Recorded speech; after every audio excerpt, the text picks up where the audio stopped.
Merci beaucoup, c'était passionnant. Alors, c'est le temps des questions du public, aussi bien à Jérôme que aux précédents intervenants. Et nous avons à peu près 10 minutes. N'hésitez pas à lever la main. Le plus difficile, c'est la première question. Alors, à tout le monde, sauf l'éducation nationale qui a dû nous quitter.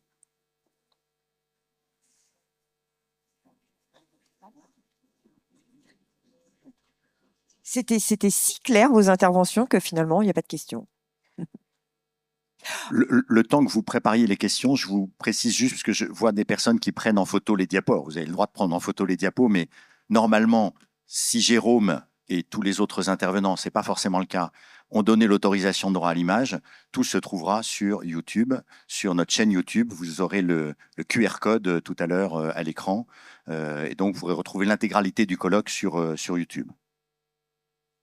Ça vous a laissé le temps de préparer normalement votre question. Donc, qui se lance pour la première?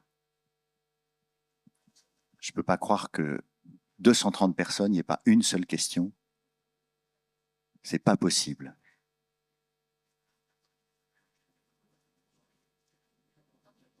Là. Merci Lydia. Du coup, j'ai une question pour Jérôme. Je voulais savoir si vous aviez une idée du nombre d'équipes qui travaillent, d'équipes de recherche qui travaillent sur l'autisme. Pas précisément, mais il y en a beaucoup. Il y a des regroupements de laboratoires. Il y a maintenant, ils ont créé des pôles de recherche, d'expertise en autisme à plusieurs endroits de la France. Il y en a beaucoup. Je pourrais pas vous dire exactement combien, mais ça bosse. Oui. Merci. Vous nous disiez tout à l'heure que vous intervenez à Saint-Denis pour sensibiliser les personnes, pour sensibiliser les crèches, accueil de jour, centre de loisirs. Est-ce que vous pouvez nous en dire quelques mots? Ouais, ça fait plusieurs années que je suis en contact avec une personne qui s'appelle Émilie Elaïdi, qui est la chargée de mission de handicap sur la commune de Saint-Denis, qui m'avait sollicité pour sensibiliser au départ des écoles. Et puis elle a étendu cette action auprès des centres de loisirs, donc des animateurs, des animatrices de centres de loisirs, directeurs, directrices de centres de loisirs. Il y a aussi Alors j'ai fait les crèches aussi, toutes les crèches de Saint-Denis, et puis également des AESH, voilà. Donc ça, c'est une belle initiative, je trouve. Parce qu'ils sont assez désemparés aussi, les animaux. Et est-ce que vous avez un retour d'expérience? Ou plus ou moins, ça dépend. En général, ils sont contents. Et puis, ça leur donne des idées. Voilà. En fait, souvent, ils nous disent, ben, on est plus détendu. En fait, on culpabilise moins. Et donc, ça joue beaucoup sur leur attitude. Alors, pendant une journée, on essaie de les mettre dans la tête d'un autiste typique. Et puis, du coup, ils prennent du recul. Voilà. Ils se détendent. Et s'ils sont détendus, les enfants sont plus détendus. Oui. Un micro pour madame. Bonjour. Je voulais savoir si vous interveniez aussi avec les adultes, parce que ce que vous décrivez depuis tout à l'heure, Bien sûr. je vois chez les adultes. Donc je me pose la question, est-ce qu'il ne serait pas intéressant de rencontrer des personnes un peu comme vous sur des foyers de vie ou autres? Ah oui, oui, j'interviens dans des établissements pour adultes, évidemment. Là, j'ai travaillé, on a fait un petit documentaire sur une conciergerie immobile, donc qui met au travail des adultes autistes dans le milieu ordinaire. Ils vont vendre des produits des fermes aux alentours pour les gens des communes qui n'ont pas de commerce. Donc là, je travaille avec les adultes aussi. Là, effectivement, je me suis ciblé sur l'inclusion scolaire. On n'oublie pas, j'oublie pas les adultes, je suis auprès d'eux aussi. Oui, ici. Oui, pardon. Est-ce que vous pensez que le paracétamol... Non, plus sérieusement. Je suis pas médecin, je suis docteur, mais pas en médecine. D'accord. Non, c'était une blague. Mais triste blague d'ailleurs. Par rapport au sentiment, en effet, qu'il y a de plus en plus d'autistes, vous en avez parlé un peu en disant qu'ils sont mieux repérés. Le spectre de l'autisme, on a vu que c'est extrêmement large, mais beaucoup de gens ont le sentiment quand même qu'on en rencontre de plus en plus dans la population. J'aurais aimé que vous reveniez un peu là-dessus. Oui, franchement, il n'y a pas de consensus. On sait pas, on n'est pas sûr à 100% si est-ce que vraiment il y a plus d'autistes, ou alors c'est juste qu'on les voit mieux. Mais l'hypothèse quand même principale pour expliquer cette impression qu'il y en a plus, c'est qu'on a élargi, enfin on a créé un spectre. Oui. Donc ça, c'est l'hypothèse explicative majeure de cette sensation qu'il y en a plus. Maintenant, de là à vous dire s'il y en a vraiment plus qu'avant, ça on n'en sait rien. Et puis, ça revient toujours à une question fondamentale, c'est quoi l'autisme en fait? Il faut se mettre d'accord sur ce que c'est que l'autisme. Et ça, il n'y a pas vraiment... Enfin, il y a des embrouilles entre les chercheurs quand même, hein. Oui. Oui, là-haut, oui. Attends, essaye de crier fort comme ça, peut-être que... Faire du sport à monsieur Parmentier.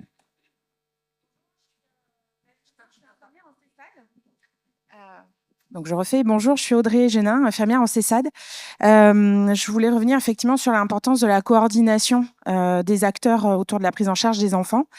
Et je m'interroge, aujourd'hui, on n'a pas du tout parlé des infirmières de l'éducation nationale.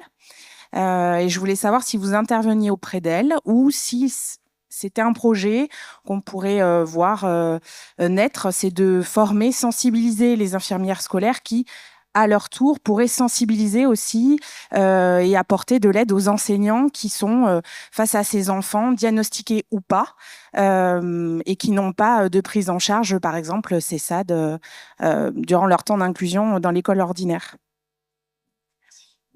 Alors, je pense que ça aurait été le groupe d'avant qui aurait pu répondre à votre question. C'est pas pour moi la question, hein. Et ils sont partis. L'avant est parti, oui. Quelqu'un a une réponse à proposer?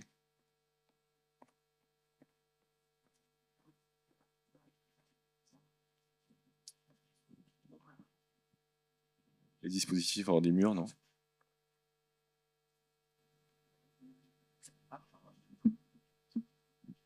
Moi, je pense qu'on est en train de discuter avec ma collègue, désolée, Asna Benchek, psychologue sur le dispositif hors des murs de l'IME du Bois d'en Haut, de la paix de l'espoir. Et on était en train d'en discuter parce qu'on trouvait que la suggestion était très pertinente. Nous, on fait beaucoup de sensibilisation. On a une mission ressources sur le dispositif hors des murs. Et c'est vrai que les infirmières ne font pas encore partie du panel de sensibilisation, alors que ça serait vraiment très pertinent, encore une fois, parce qu'effectivement, l'enjeu après, ça serait que que l'infirmière scolaire puisse après sensibiliser l'établissement scolaire, en plus des sensibilisations qui peuvent être réalisées par des partenaires extérieurs. Donc effectivement, là, il y a peut-être un projet qui est en train de naître. Il est 10h49. Merci beaucoup pour cette intervention passionnante. Et avant la pause, eh bien, nous allons pouvoir regarder les productions de Pavot à l'écran. Et oui, quelques dessins, j'ai eu le temps.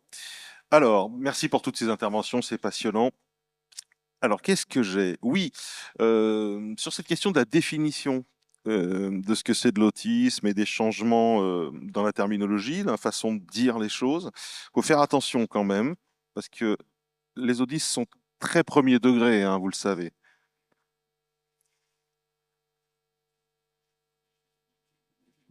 Si leur foulez des spectres partout... Alors, qu'est-ce qu'on a encore? Oui, on a parlé de politique, et évidemment, dès qu'on parle de politique, on parle de l'insuffisance des politiques, parce que bon, prendre soin des plus vulnérables, c'est toujours des choix politiques. Donc, j'ai fait ça.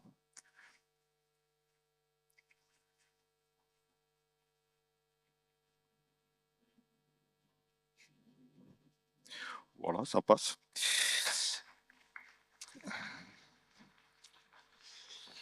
Qu'est-ce que j'ai? J'ai encore deux dessins.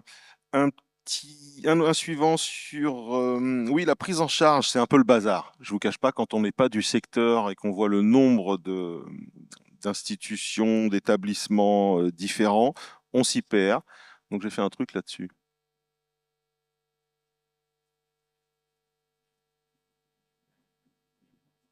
Voilà, faut penser à ça. Et puis un dernier dessin que j'ai fait très vite sur cette dame que Monsieur Disley, j'espère que je prononce bien votre nom, évoquait, donc qui est coiffeuse et qui s'est spécialisée dans le fait de coiffer des personnes autistes. Voilà, un petit dessin.